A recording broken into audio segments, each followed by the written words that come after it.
That's a good prelude to where I wanted to head, Mr. Chairman. Mr. Horowitz, thank you for being here. You guys do great work. I have a lot of confidence in the IGs across the whole of government, and I commend your staff for the top-notch effort here. I don't think anybody's questioning the quality of your work. I'm not an attorney. I've never argued a case before the Supreme Court. I'm not a prosecutor, solicitor general. I'm a business person, so I've been trying to figure out how the average citizen would look at this hearing and try and understand what we're trying to get to here. You've mentioned once or twice that it gets a bit when people ask you about political motivation, when it has to do with the renewal request for the FISA warrants, you've said it gets a bit murky. And I just decided, being somebody who used to do a lot of organization charts, that I'd try and explain to the American people why this gets a little bit murky. I'm going to focus mainly on the DOJ chart. This is roughly the organization structure that was in place with the DOJ. Before I do, let's get some of the characters who were not on the DOJ org chart, although very actively involved with those who were. So I want to get this right. This started with a dossier that was paid for to be prepared by Fusion GPS by the DNC. And Steele was a part of that process. Is that correct? That's correct. Okay, and then his primary subsource was someone who, when he was finally questioned, said they misstated or exaggerated our statements, that the alleged sexual activities were rumor or speculation, that the conversations were had with friends over beers and so on and so forth. So that was something after the dossier was used as a basis for moving forward with it. This is information that came afterwards that was known to people in this organization chart before they attested to a FISA court that the FBI found the Russian-based subsource to be truthful and cooperative. That's an accurate statement, but if they had included all the truthful and cooperative comments that he made, it would seem to me that that may have had a different effect on the renewal. It seems to me. Mm-hmm. And the omission of something as profound as this, to not infer from that there was a political motivation, or let's take politics out and say an agenda. This is something we want to get renewed. We want to continue the investigation. I don't understand as a non-attorney how that doesn't carry a fair amount of weight. Now I want to get to this organization chart. So here you can't see it, but it's on record with the DOJ. So I have Orr up here, who reports into the office of the DAG. Mm-hmm.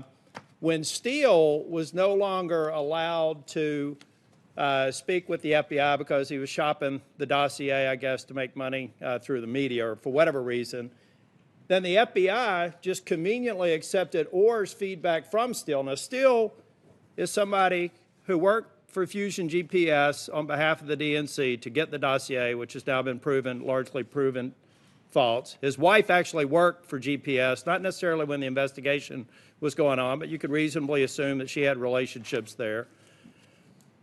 But when they cut off Steele as a source of information for the FBI, did I hear you right that multiple times the FBI seemed to warmly receive feedback from Steele through Orr? We identified 13 occasions. And so this guy on the org chart that's up here working for the Deputy Attorney General never communicated with any of his staff or any of his superiors that he was doing this. That's correct. Probably because if he asked for approval, he wouldn't have gotten... That's essentially what he said. So he wanted to apologize instead of ask for approval.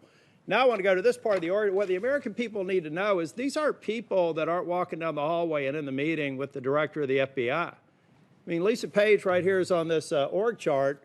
She's a special counsel to Andy McCabe. As a matter of fact, it looks like Stroke and Page were in the office in roughly the time frame. This is something that's very important. This is somebody here on the org chart, somebody that works for the director of the FBI, who says he's not ever going to be president, right? This other guy on the org chart, who you'll see in a future text message, talks about a meeting with McCabe, says, no, he won't, we will stop him. And then he goes on to say, I want to believe the path that you threw out for consideration in Andy, McCabe's office, that there's no way he gets elected. But I'm afraid we can't take that risk. It's like an insurance policy in the unlikely event that you die before you're 40.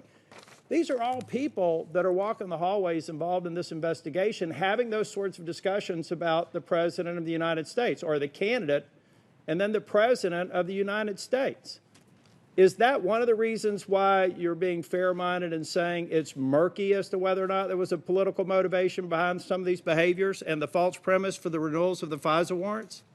No, the concern grows out of the fact that all of the failures in the information that should have been given and wasn't given, and the question being, what was the intent? What was their intention, their motivation there?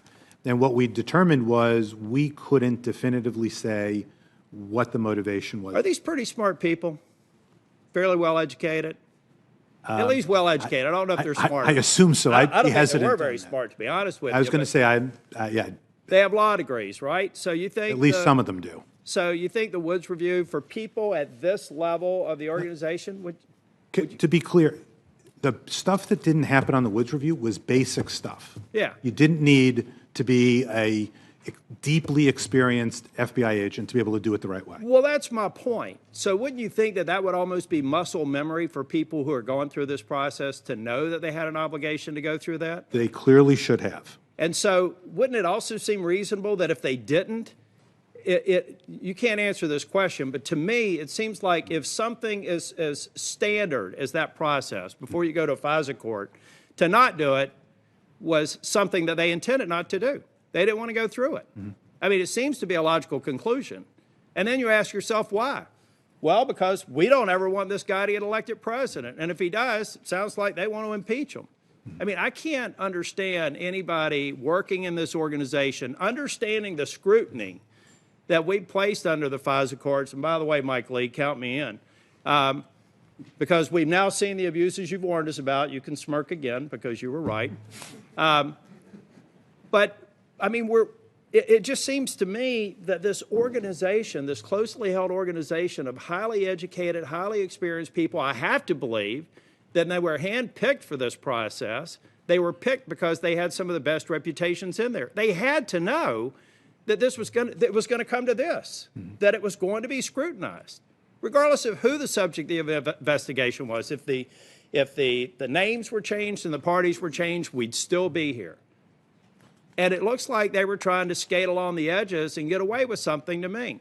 And I can't imagine that they did it for any other reason than a political motivation. And I don't expect you to respond to that because you're doing a great job of holding to the scope of your report.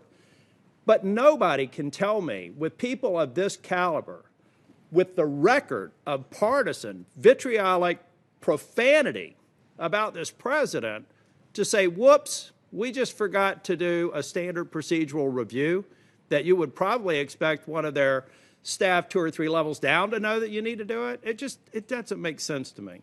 Now, I want to ask you another question. You've gotten a lot of questions today that had nothing to do with your report, and I think you've done a very good job of saying, I'm here to talk about my report.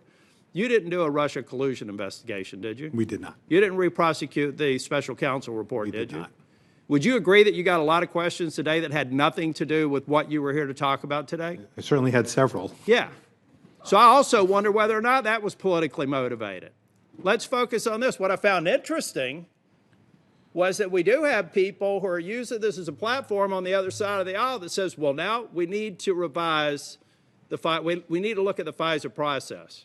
I don't know why you'd use this as a platform to do that unless you thought that this is a clear case of where the FISA process was abused. And then if you look at this information, this ecosystem of smart people who I think turned a blind eye to damning evidence to serve as a basis for renewal of the FISA reports, it's just beyond my comprehension. The weight of this evidence in your report, I think, is pretty strong. I hope that my colleagues on the other side of the aisle, when we take up impeachment next month, have that same standard for the weight of evidence that we're going to be asked to look at. Thank you, Mr. Chair.